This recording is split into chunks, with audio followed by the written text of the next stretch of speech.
The Reuben Dynamic Pacer allows for customized positioning for each individual to improve positioning for better success with gait. There are many ways the frame and accessories can be adjusted during the initial trial and fitting.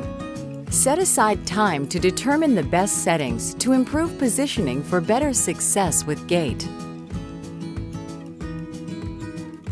Scott is 18 years old with mild cerebral palsy and autism. He has generalized hypermobility and low tone and uses orthotics to stabilize his ankles. In his first trial in the Dynamic Pacer, Scott walked in extreme forward-leaning posture with poor control. We set the brakes in order to adjust the accessories to improve his positioning. We removed the arm platforms and the posts so the clamp could be positioned farther back along the top frame. The dial under the arm platform was swiveled so that most of the surface would be as posterior as possible.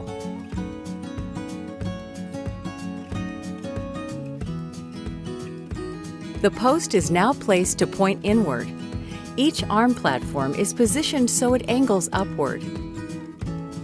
For the pelvic support, we moved the clamp of the handhold farther forward. The handhold itself is placed to point inward so the pelvic support straps are closer to Scott's hips. With the straps tightened, the pelvic support will now provide better control.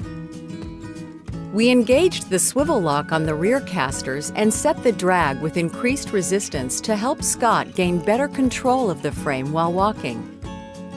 With these adjustments, Scott walks in a more upright position and with far better control. James is a 16-year-old with Rett syndrome. He walks with close to 45 degrees of flexion at his hips and knees due to muscle contractures.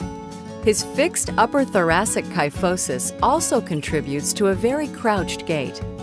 Although X-rays show no subluxation, James complains of left hip pain, which has been attributed to poor joint alignment.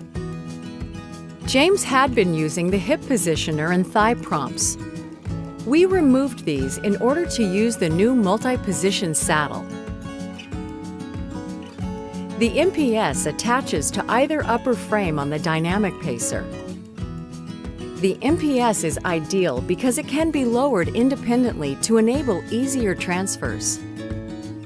Further adjustments include seat angle for anterior or posterior tilt, and forward or backward adjustment for positioning the pelvis relative to the trunk.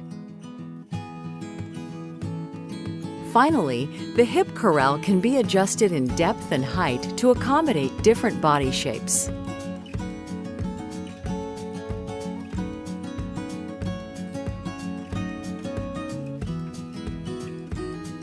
Both the frame and MPS are lowered to obtain the right position for a simple forward slide to seat James on the MPS. With the hip corral secured, the frame is raised and then the MPS adjusted as needed. In James's case, we added anterior tilt to help with leg alignment and foot positioning. Further accessories such as the arm prompts are positioned and secured as needed. With the MPS, James no longer needs thigh prompts.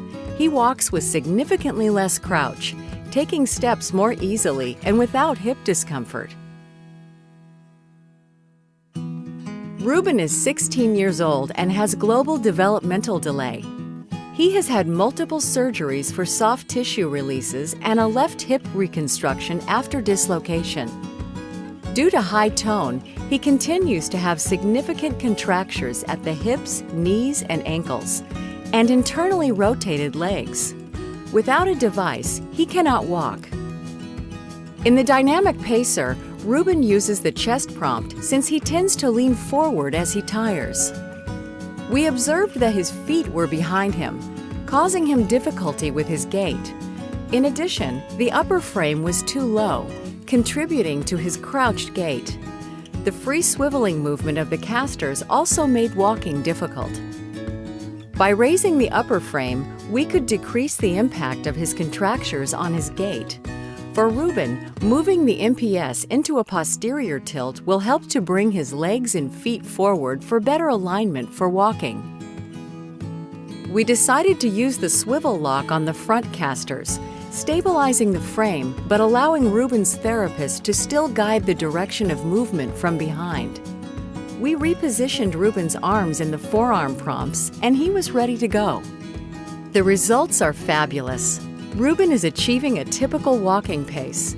Here, he's making a beeline for the front door of the school building for his favorite activity, watching the school buses.